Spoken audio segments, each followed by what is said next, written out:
दोस्तों कैसे आप लोग। दोस्तों आशा करता हूँ अच्छे होंगे और स्वस्थ होंगे और मस्त होंगे। दोस्तों आज पढ़ने वाले हैं जल यानी वाटर। दोस्तों अगर आप लोगों ने अभी तक सब्सक्राइब नहीं किए हैं दोस्तों सब्सक्राइब कर लेंगे और लाइक कर देंगे। दोस्तों बिना देरी के स्टार्ट करते हैं। दोस्तों जल जल एक महत्वपूर्ण नवीकरणीय प्राकृतिक संसाधन है। भूपृष्ठ का 3/4 भाग यानी भूपृष्ठ का 3/4 भाग जल से ढका है, इसलिए इसे जल ग्रह कहना उपयुक्त है। लगभग 3.5 अरब वर्ष पहले जीवन आदि महासागरों में ही प्रारंभ हुआ था। यद्यपि आज भी महासागर पृथ्वी की सतह के 2/3 भाग को ढके हुए हैं। तो दोस्तों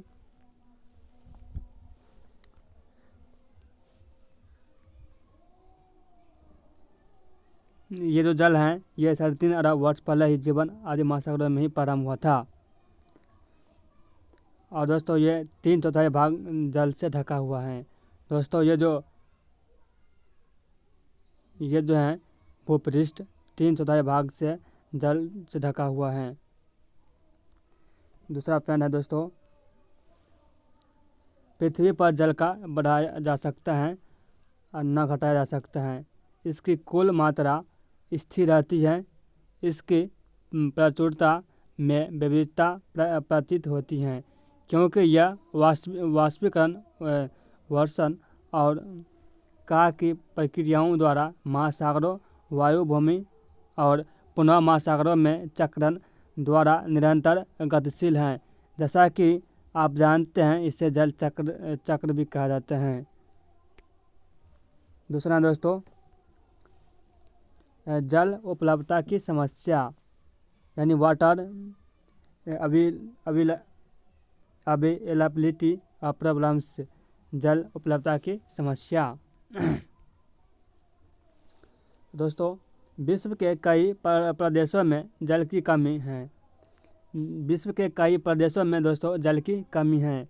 अधिकांश अफ्रीका, पश्चिमी एशिया, दक्षिणी एशिया, पश्चिमी संयुक्त राज्य अमेरिका के भाग, पश्चिमी मैक्सिको, दक्षिण अमेरिका के भाग और संपूर्ण ऑस्ट्रेलिया गलवनीय जल की आपूर्ति की कमी का सामना कर रहे हैं। वे देश ऐसे जलवायु प्रदेशों में स्थित हैं जहां अक्सर सूखा पड़ता है।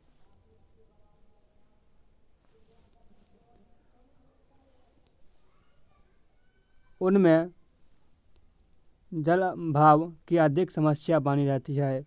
इस प्रकार जल का अभाव मौसमी अथवा वार्षिक वर्षण में विविधता के परिणाम स्वरूप हो सकता है, अथवा अधिक उपयोग और जल स्रोतों के संदूषण के कारण ही जल का अभाव हो सकता है। तो दोस्तों आप लोग देख सकते हैं अभी भी अमेरिका, पश्चिमी संयुक्त राज्य और मैक्सिको सब में अभी भी जल के लिए बहुत आवश्यकता पड़ता है। दोस्तों वहाँ दोस्तों जल की आपूर्ति बहुत ही कम है।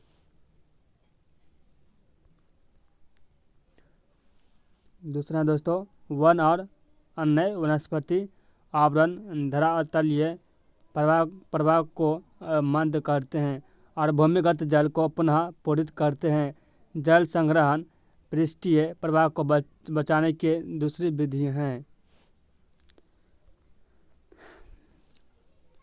यह है दोस्तों सजीव यानी लिविंग। सजीव में पाए जाने वाले विशेष लक्षण। दोस्तों सजीव में पाए जाने वाले विशेष लक्षण क्या हैं, आइए बात करते हैं क्या सब है इसका लक्षण।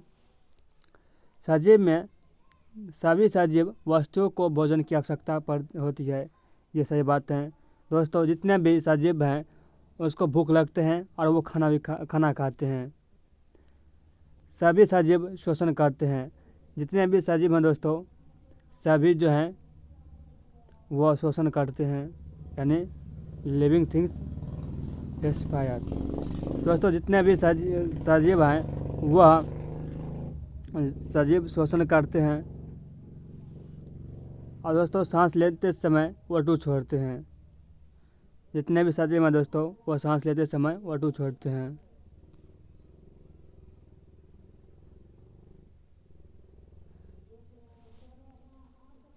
सांस लेते समय दोस्तों O2 छोड़ते हैं यानी ब्रीथिंग टाइम। पेड़ पौधा श्वसन के दौरान कौन सी गैस छोड़ते हैं? दोस्तों आप लोगों के लिए एक सवाल है, पेड़ पौधा श्वसन के दौरान कौन सी गैस छोड़ते हैं?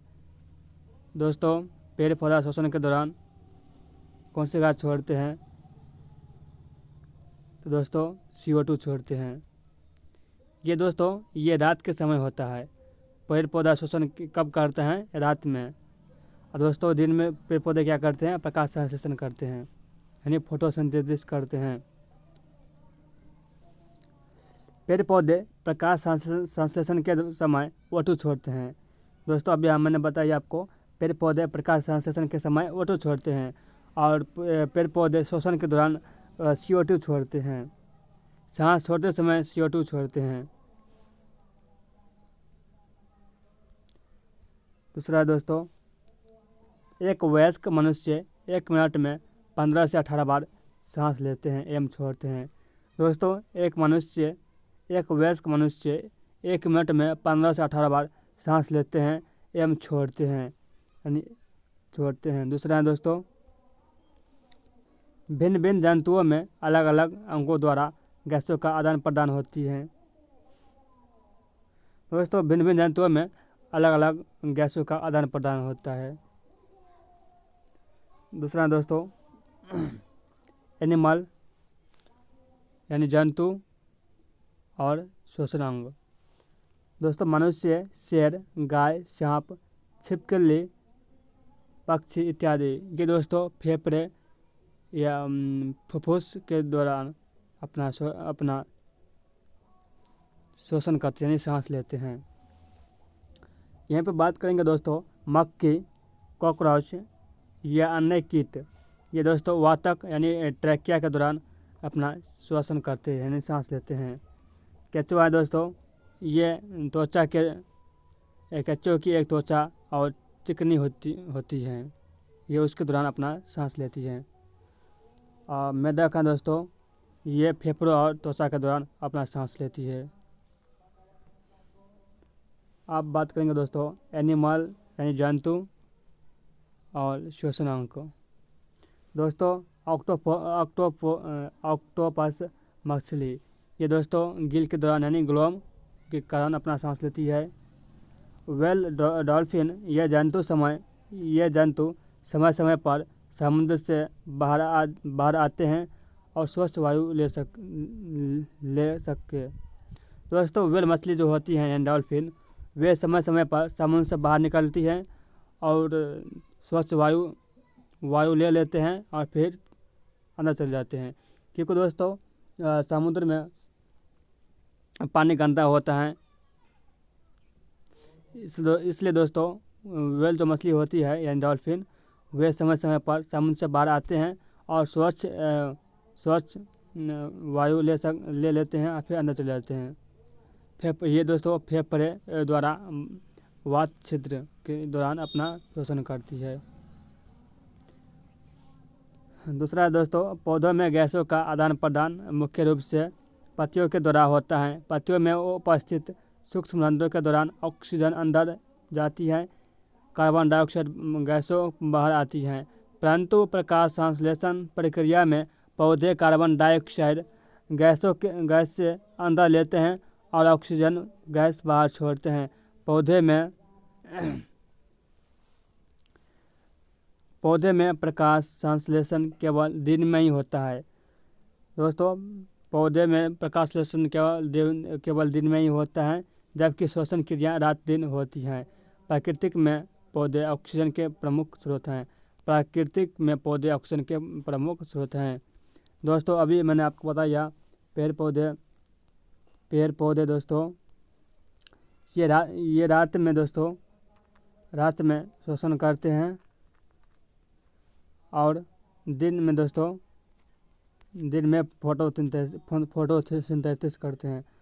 फोटोसिंथेसिस करते हैं यानी प्रकाश संश्लेषण करते हैं दोस्तों। तो आप लोगों को अच्छे से समझ आ रहा होगा दोस्तों। अब आगे बात करेंगे दोस्तों। सभी सजीव में उत्सर्जन होता है। सभी सजीवों में उत्सर्जन होता है, यानी भोजन से ऊर्जा प्राप्त करने की प्रक्रिया के दौरान सजीवों में कुछ अपशिष्ट पदार्थ उत्पन्न होते हैं। जिस प्रक्रिया के द्वारा सजीव अपने शरीर से अपशिष्ट पदार्थों को बाहर निकालते हैं उसे उत्सर्जन कहा जाता है। भोजन से ऊर्जा प्राप्त करने की प्रक्रिया के दौरान सजीवों में कुछ अपशिष्ट पदार्थ उत्पन्न होते हैं। जिस प्रक्रिया के दौरान सजीव अपने शरीर से अपशिष्ट पदार्थ को बाहर निकालते हैं उसे दोस्तों उत्सर्जन कहा जाता है। जंतुओं में अपशिष्ट पदार्थ का उत्सर्जन मुख्य रूप से मूत्र एवं मल के रूप में होता है।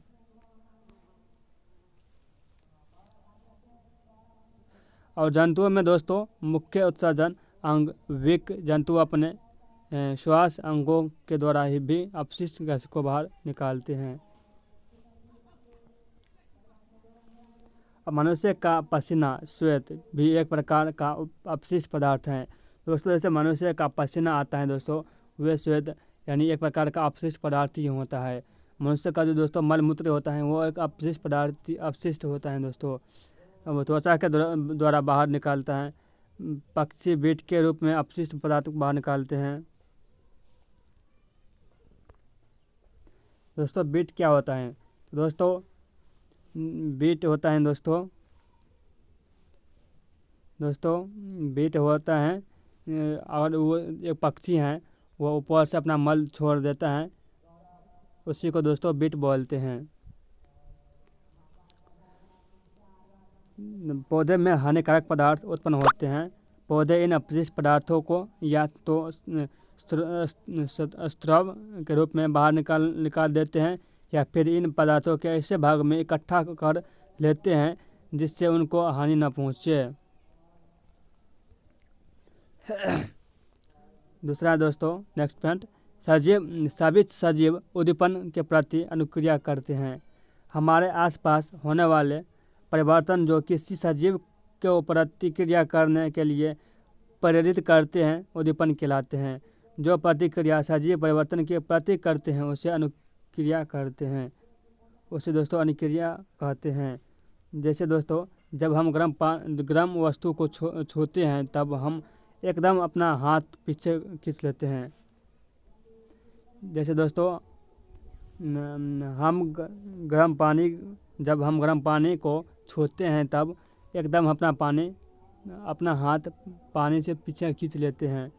कॉकरोच रोशनी देखकर छिप जाते हैं दोस्तों आप लोग देखना आपके घर में आस पड़ोस या कहीं भी वहाँ पर दोस्तों जहाँ पर दोस्तों वहाँ प्रकाश नहीं जाता हो, वहाँ पर देखना दोस्तों छिपकली रहेगा। और जैसे दोस्तों वहाँ टॉर्च बारोगे दोस्तों वो छिपकली जो है छुप जाएगा। अपने मनपसंद व्यंजन को देखकर हमारे मुंह में पानी आ जाता है। सूरज के छिपने के पश्चात कुछ फल बंद हो जाते हैं। छुई मुई गुलमेदी यानी कि पौधे की पत्तियां छूने पर सिकुड़ जाती हैं। दोस्तों छुई मुई होता है गुलमेदी, उसको आप लोग छू कर देखना वो सिकुड़ जाएगी दोस्तों। दूसरा उपरोक्त उदाहरण में उद्दीपन होते हैं गर्म वस्तु, मनपसंद व्यंजन, सूरज का छिपना तथा पत्तियों का छूना। जबकि अनुक्रिया हैं हाथ पीछे खींचना, कॉकरोच का छिपना, मुंह में पानी आना, फल का बंद होना और पत्तियों का सिकुड़ना। अब बात करेंगे दोस्तों सजीवों में इंद्रियां होती है। मुख्य रूप से जंतुओं में निम्नलिखित 5 इंद्रियां होती है। दोस्तों सजीवों में कितनी इंद्रियां होती है? 5 इंद्रियां होती हैं दोस्तों। सजीवों में 5 इंद्रियां होती है। पहला क्या है दोस्तों? पहला है आँख है नेत्र यानी देखने के लिए। दूसरा है कान यानी सुनने के लिए। तीसरा है नाक सूंघने के लिए। और चौथा है जीभ यानी स्वाद के लिए। और त्वचा यानी महसूस करने के लिए। दोस्तों विभिन्न जंतु अपनी इंद्रियों का प्रयोग विभिन्न कार्य के लिए करते हैं। जैसे चींटियाँ चींटियाँ दोस्तों अपने समूह की चींटियों को उनके द्वारा छोड़ी गई गंध से पहचान लेती है। दोस्तों चींटी जो है दोस्तों उसको आँख नहीं होती है। दोस्तों चींटी है दोस्तों उसका आँख नहीं होता है, वो एक झुंड में चलती रहती है। दोस्तों जैसे दोस्तों यहाँ चींटी चल जा रही है, जैसे दोस्तों यहाँ पर दोस्तों घेरा कर देंगे, चींटी जाना यहाँ रुक जाएगी। दोस्तों जैसे यहाँ पर चींटी है दोस्तों, एक यहाँ पर गोला बना देंगे दोस्तों, ये चींटी जो है इसी गोले में रहेगा, इससे बाहर नहीं जाएगा दोस्तों। और दोस्तों जैसे यहाँ चींटी जा रही है झुंड में, जैसे दोस्तों आधा जा रही है इधर, दोस्तों यहाँ पर आधा चींटी को इधर घुमा, इधर की ओर लकीर खींच देंगे दोस्तों, ये चींटी है दोस्तों ये इधर की ओर चलने लगेगा। कुछ कीड़े मकोड़े अपनी मादा कीड़ों को उनकी गंध से पहचान लेते हैं, जैसे रेशम का कीड़ा। दोस्तों ये जो है अपने मादा कीड़ा को उनके गंधों से पहचान लेता है, जैसे रेशम का कीड़ा। कुछ पक्षी जैसे बाज, गिद्ध और चील, जिनकी दृष्टि मनुष्य से 4 गुना ज़्यादा होती है, अपने शिकार को दूर से ही देख लेते हैं। दोस्तों ये सब बहुत इम्पोर्टेंट हैं। कुछ पक्षी होती हैं दोस्तों जैसे बाज, गिद्ध, चील, ये मनुष्य से 4 गुना अधिक देखता है दोस्तों।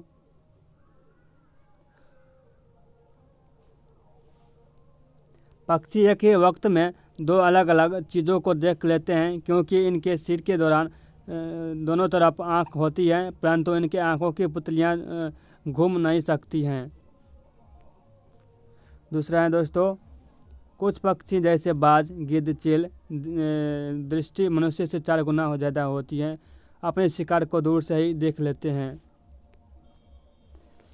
पक्षी एक ही वक्त में 2 अलग अलग चीज़ों को देख लेते हैं, क्योंकि इनके सिर के दोनों तरफ आँख होती हैं, परंतु आँखें की पुतली घूम नहीं सकती हैं, इसलिए ये अपनी गर्दन को घुमाकर अपने आसपास देखते रहते हैं, परंतु उल्लू की आँखें चेहरे के सामने होती हैं।